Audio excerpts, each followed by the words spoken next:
Приятное ощущение в конечностях. Это ощущение, как будто у вас колики. Также начинает пульсировать и болеть в третьей чакре. Это называется спазм нашего блуждающего нерва. Также может появиться рвота в этот момент. То есть человеку кажется, что он вырвет, потеряет сознание. Но, к сожалению, как бы вы ни стремились к тому, чтобы потерять сознание и вырвать, у вас ничего этого не произойдет. Это все надуманные моменты. И, конечно же, сейчас об этом расскажу. Очень часто у таких людей появляется спазм шейных артерий, появляется сильнейшая головная боль. Такой человек говорит: уберите головную боль. На самом деле это тревожное состояние. Такие люди жалуются на ком в горле. Прямо сейчас вспоминаю, женщина одна вчера писала: у меня ком в горле, у меня шея спазм, я начинаю задыхаться. Андрей, что это такое? Андрей Андреевич отвечает: если вы готовы это услышать, у вас адреналин зашкаливает и у вас паническая атака, вызванная тревожным расстройством. Вы просто болеете психическим заболеванием. И вы психически нездоровый человек. Никаких претензий, мы все психически нездоровые, тем не менее. Ком в горле, ощущение, будто не можете проглотить, икота появляется, онемение языка, отека языка, першение и так далее. Появляется жажда, сухость во рту. Человеку кажется, что прямо все время хочется пить, нет слюны. Кашлять хочется, покашливание появляется, раздражительность. Человек бесконечно быстро выходит из себя. Это говорит о том, что активировался реактивный ум. Головокружение происходит, деперсонализация, дореализация. Что это такое? Появляется нереальность, то есть весь мир потемнел, перед глазами пелена. Хочется открыть, в помещении холодно, хочется открыть все форточки. Появляется потливость, руки становятся влажными, мокрыми, жарко становится, температура повышается до 37,5 градусов. Человек начинает реагировать на сигнализацию, на шорох, его раздражает телевизор. Во время того, когда читает книжку, ничего не может понять, засыпает. И так далее. Почему это происходит? Стрессовые события, генетика. А теперь, что же это на самом деле и чем это все, согласно эзотерике, убирается? И почему вчера произошли вот такие моменты? Человек устроен по принципу продолжения. Послушайте это внимательно, я сейчас дам на все ответ. Давайте начнем с таблеток. Если вы не можете с этим справиться, то я выписал для вас курс препаратов, который 100% сможет вам помочь. 100% сможет вам быть полезным и помочь. Это определенные препараты. Их очень несложно купить. Сейчас я открою.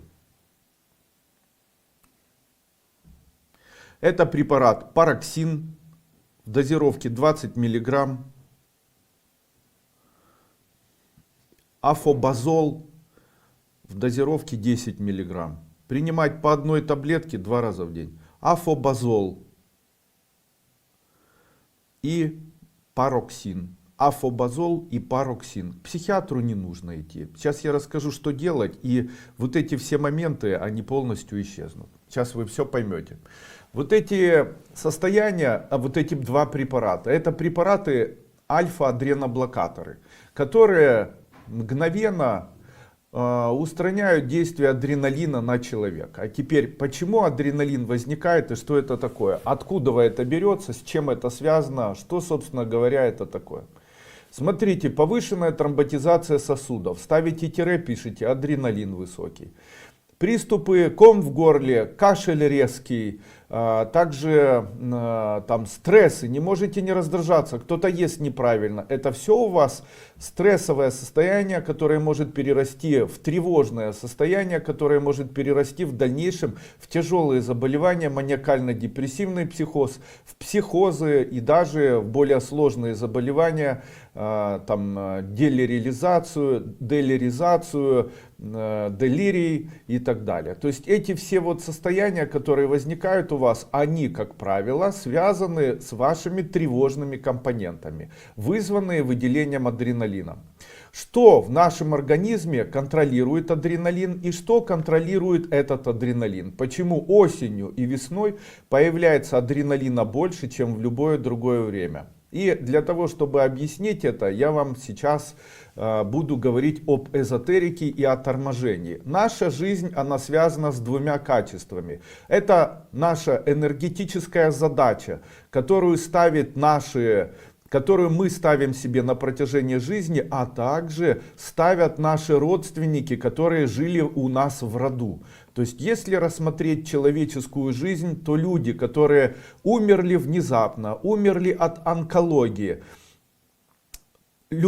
убили этих людей, то есть в вашем роду были вот такие люди. Данные люди, они не дожили, и их энергетическая структура влияет в дальнейшем на вас.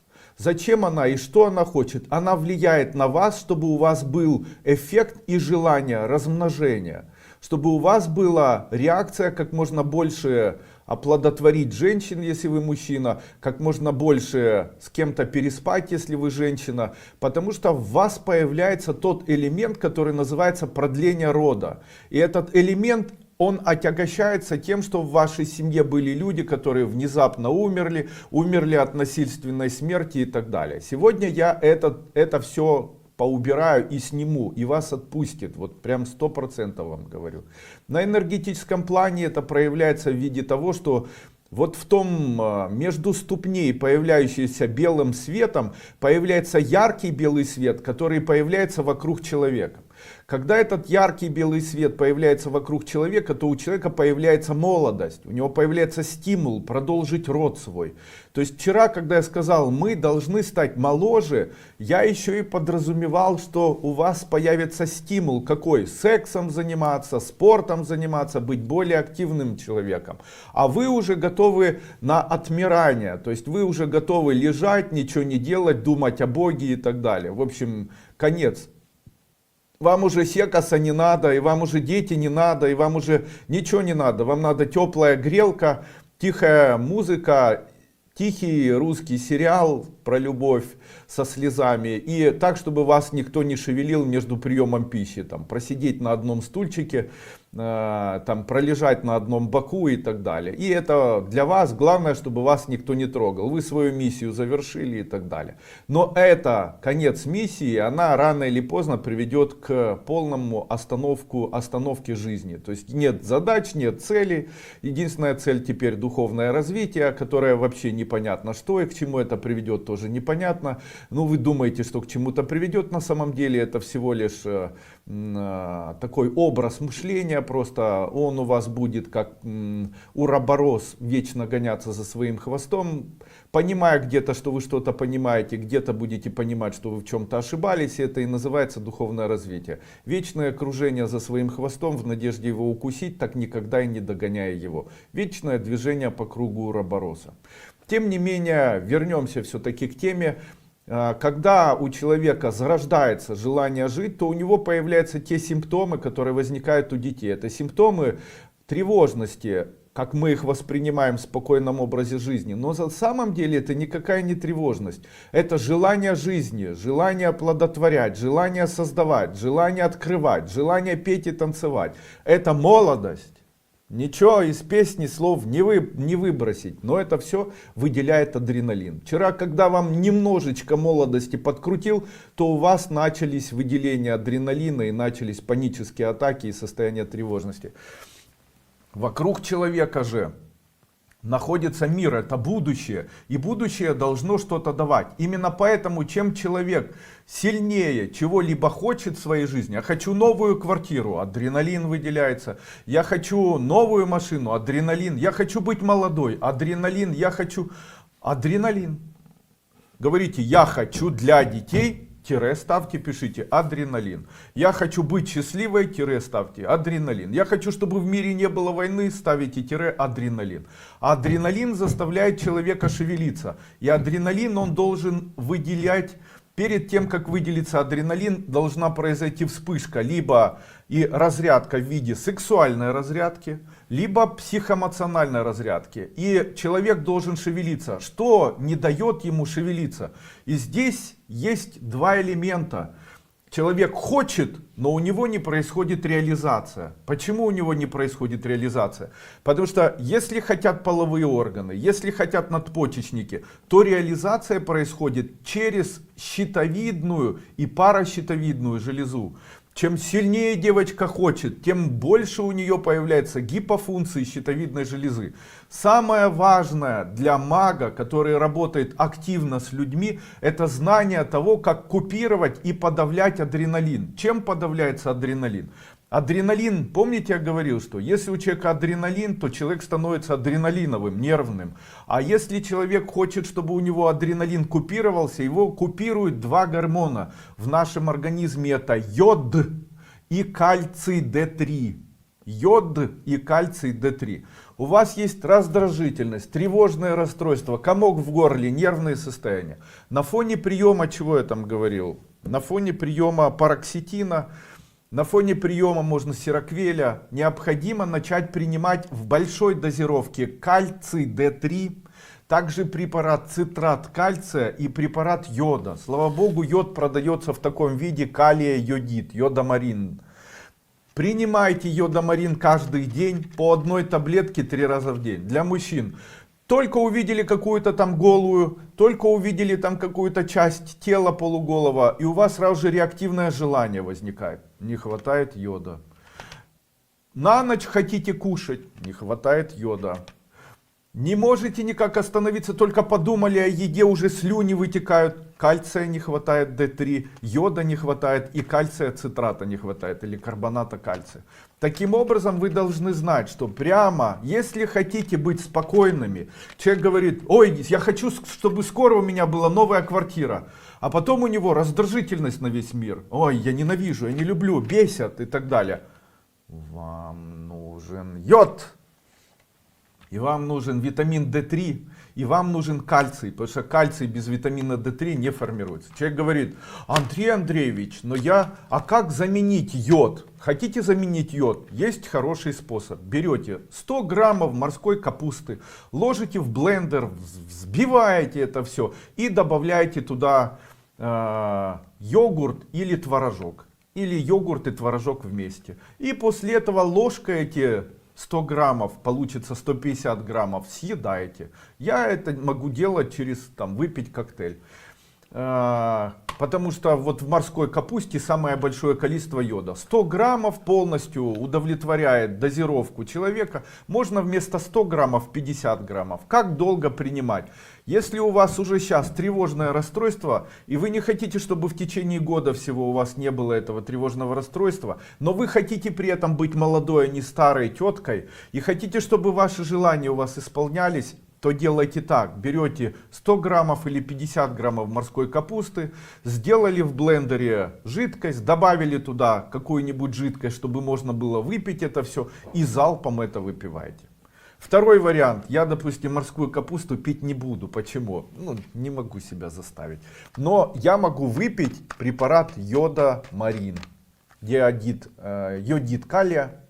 И препарат йодид калия вместе с витамином D3 в дозировке 1000 мг. И обязательно с этим препаратом препарат цитрат кальция или препарат любой цитратной формы, который можно приобрести в аптеке. Ой, выключился. Кроме глюконата, потому что глюконат у нас почему-то не усваивается. Если вы будете принимать, если у вас сейчас тревожное расстройство, то вместе с пароксетином начните принимать йодомарин и начните принимать D3 и принимать кальций. Уже до конца этого семинара у вас вот этих состояний не возникнет. Почему они возникли и как с ними бороться? Когда у вас возникает это состояние, то у вас появляется ощущение, первое ощущение: я задыхаюсь, ком в горле, высокое давление, я сейчас умру. Это тупик, вы пришли к тупику. О чем же нужно делать? Думайте дальше. Я умру, кто меня похоронит? Может, я завоняюсь? Все, вы уже барьер этот перешли. Я умру, кто будет смотреть за моими детьми? Я умру, моя мама будет горевать. А если она будет горевать, то тоже начнет себя плохо чувствовать. Я умру, а как же имущество? Кому я его передам? Ну и так далее. То есть вот таким образом продолжайте. Я умру и завоняюсь. Вот так. То есть не останавливайтесь на том, что вы умрете. У меня остановится сердце. Хорошо, остановится сердце, отяжелеют руки, вы задохнетесь, упадете. После этого что? А дальше вас найдут соседи, перевезут в морг, потом закопают. Кому достанется квартира? Квартира достанется. Или а кто же будет оплачивать? Оплачивать будет она. Главное не останавливаться на точке, что я умру. А то я умру, я умру, я умру. А дальше? Так вот, это называется когнитивным равновесием. Вы упираетесь в умру, умру, умру, у меня руку отнимет. Руку отнимет, кто будет за вами смотреть. Думайте не о том, как руку отнимет, а о том, как или кто будет за вами смотреть. Вот, а у меня руку отнимет, хорошо, дальше что? Отнимет руку, и я не смогу этой рукой есть. Хорошо, дальше что? Не смогу есть, не смогу поднимать, и не буду никому нужна. Хорошо, кому не нужна? Я не буду нужна детям, а сейчас нужна, не нужна. Ну, ты уже и так не нужна. Никто, я не смогу устроиться на работу. Хорошо, как же ты будешь жить? Я буду жить на то, что я буду побираться. Отлично, где будешь побираться? Буду побираться, просить у знакомых, чтобы они там как-то помогли на улице песни петь. Но вот так продолжайте, не останавливайтесь на том, что рука отнимется. Вот если вы уже решили, что она отнимется, то после этого скажите: она у меня отнимется, потому что будет инсульт, или я буду парализована. Хорошо, ты будешь парализована, будешь лежать. Кто будет тебе помогать? Не знаю, придумай, кто будет. Соседи будут помогать. Буду там, какая-нибудь служба будет помогать. Начнут меня выселять, выселят. Куда ты поедешь? Повезут меня дети там. Буду лежать, буду умирать. Отлично, когда умрешь, кто будет хоронить? То есть вот таким образом, это единственный способ, который даст вам решение. Потому что если вы свое сознание упираете, рука отнимется, там, голова заболит и так далее, то это не решение. А когда вы дальше пойдете, вы поймете, что это глупо. Я хочу вам сказать, что если у вас ощущение ком в горле, давление, температура, знайте, это самое простое заболевание. От психических заболеваний не умирают, кроме как от шизофрении. Если вы не суицидальник, то вы не умрете. Я это вам гарантирую как человек, давно в своей жизни занимающийся психиатрией. Прям давно. Я понимаю, о чем вы говорите, понимаю, как это устроено. Вчера, когда нужно было запустить молодость, я шел на это, я понимал, что у нас все психи начнут дуреть. И началось с 10 часов, срочно Дуйко позовите. На кой вам Дуйко? Психиатр вам нужен. Психиатр. И не таблетки от давления, а таблетки от адреналина высокого. Купите эти таблетки, которые будут снижать адреналин, и пейте их. Альфа-адреноблокаторы и бета-адреноблокаторы. Пароксетин, пироксетин. Какие там еще есть у нас? Ну, это те, которые можно приобрести без рецепта. Любые успокаивающие вещества. А также начните уже, будьте добры, принимать все-таки йодомарин, кальций D3, они все в свободной продаже продаются. Не смотрите фильмы, где вас там что-то раздражает. Думайте о будущем. Начинайте. Как только приступ начинается, делайте выдохи длинные, а вдохи короткие. Вы ходите на улицу, когда вам очень холодно или очень жарко, и смотрите и проговариваете, что вы видите. Я вижу дерево, я вижу людей, я вижу еще что-то в голове. Я умру, я умру. Ну умрете, похоронят. Снова говорите, я вижу машину, я вижу солнце заходит. Вот что делайте. Это продолжит вашу идею. А так вы упираетесь в эту идею, у вас появляется тупик.